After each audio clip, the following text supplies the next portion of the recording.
What's going on, guys? Your boy Amazing. We're back with another video, and in today's video we're going to be discussing this little post on the Korean side of the forums for Netmarble on the guidance for the future direction of 7 Deadly Sins Grand Cross with the Korean, Japanese, and global version of the game. Before we actually hop into the video, make sure to subscribe to your boy Amazing. I'm on the road to 10k subscribers, and at the time of recording this video, I'm at 7.2k subscribers on the YouTube channel. Turn on post notifications if you want to stay up to date with anything 7 Deadly Sins Grand Cross related. And with that out of the way, let's hop into the video. Alright, so basically, we got this little post here from CM Rage, and he basically explains here that they, as Netmarble themselves as a company, they kind of want to push the global version of the game to try and catch up to the JP and Korean versions of the game as well. They basically say in this entire thing, just to sum it up, because I feel like I don't know if I would want to read all of this, but I guess I could read the main points. In the case of global, it was launched with a significant gap from Korean and the Japanese service that opened 9 months earlier in March 2020. So basically they explained how there would be a lot of mishaps because global was released so far behind, and if they wanted to catch up, they would have to release content as quick as possible. So the content release schedule was different from Korean and JP because of the, trying to catch up to the JP and Korean versions of the game. They had to drop a banner every single week with most likely a new character most of the time if they were trying to catch up, right? That was the main incentive for the global version at the time. Basically at the end of it, if you actually go into it right here, right over here, they basically explain, in addition, as global companies, we've been running rapidly to reduce the gap between Korean / JP Japanese services. We will try to match the update schedule, operation, and service form as much as possible within a 1 month gap between May to June. So we'll plan to operate with the compensation structure of the same value as much as possible, so there's no difference. However, depending on the localization service situating by countries, some events held in the community may have differences in a way that they are conducted, so we ask for your understanding. So basically at the end here, what they're trying to say is that they're going to be catching up the global version to the Korean and JP versions of the game in around May to June. So they're not going to be fully caught up. From what this is saying, it's going to be a 1 month gap. That's what global is going to have. A full 1 month gap away from the Korean and JP version, and I feel like that's pretty good for global players, just as someone who's played a few other gacha games in the past. Because when I played Naruto Blazing and Dokkan, Blazing actually was only 1 week behind their JP version for them, so they really knew what content was coming a week in advance for the global version of the game, right?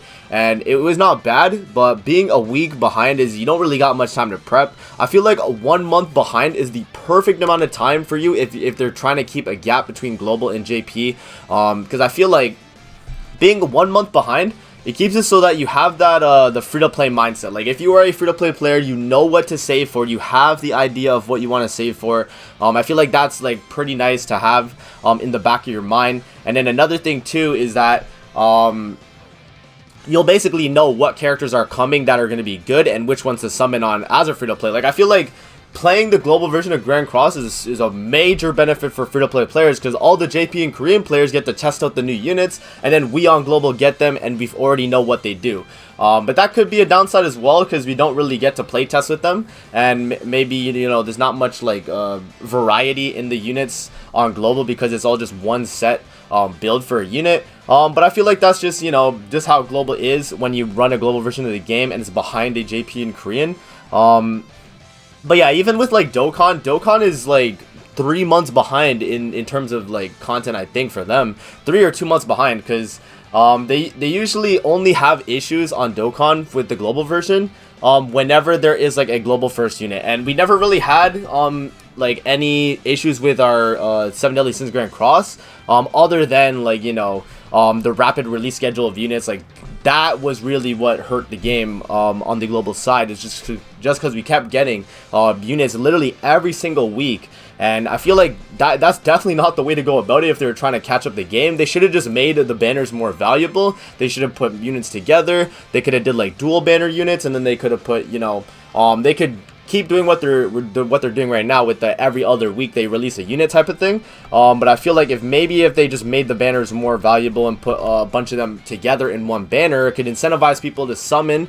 Or if they know all the units are bad on the banner, they can use it as like a skip week. So I feel like the global players definitely need it as well, because, you know, we could not catch a break for the past 2 months if you guys really look back at it.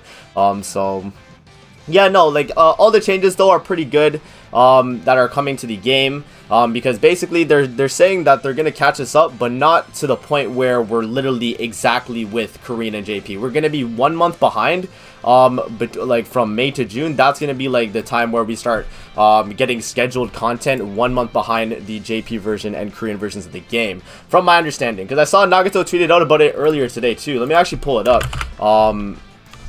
He actually tweeted about it, and I was like looking at the tweet, and it was pretty good. But yeah, so Zahal here, he tweeted out and said, so based on the dev notes, global GC should remain behind Japanese. They just wanted to close the gap up a bit, from what I can tell. And then Nagase was just like, that's the best case scenario, honestly. Global being a month or so behind would be such an advantage for global players, and I'd have to admit, on it being the definitive superior version legit. So as you guys can see, like even Nagato himself, he believes that if global is kept 1 month behind JP and Korean, it's probably the best version of the game in terms of like what you're gonna, you know, what you're gonna know is coming and stuff. Like I don't know, I feel like knowing what's coming is really a plus in gacha games, because, you know, you never know about with gacha games, man, because it's literally just summoning and you might not pull the unit type of thing, obviously depending on the banner. But that's why I love Grand Cross so much, is because we have a lot of banners where it's just guarantees and you don't really have to all leave it up to luck. But those are my thoughts on the little message here for catching up the global version of the game. And I also wanted to go over something real quick here as well. I had it pulled up here, but we have this right here for the ReZero collab coming to Grand Cross as well. We don't know anything about when it's coming or whatever, but these are in the files. Shout out to Regents, right? But we have this little like cat here. I don't really know what the name is. If I had like someone that watched the anime with me, I could know what the name is, but we don't really know what the name is here. But there's the cat that is coming from ReZero, right? But that's basically that. Like, there's nothing crazy. I just wanted to go over the like the main topic of the video being 7 Deadly Sins, Grand Cross, and global catching up to the JP and Korean versions of the game. But that's just like another added bonus. Like, ReZero is definitely coming soon. We don't really know exactly, but from the looks of it, it's probably soon. And I really don't know what happened to the Stranger Things stuff, because they kind of like left that on the back burner. But that looks like it's gonna be it. But that's gonna be it for the video. I hope you guys enjoyed. Don't forget to like, comment, subscribe as always. And if you guys want to see more videos like this, definitely let me know in the comment section below. And I'm gonna see you guys in the next video. Peace out and have a great rest of your day.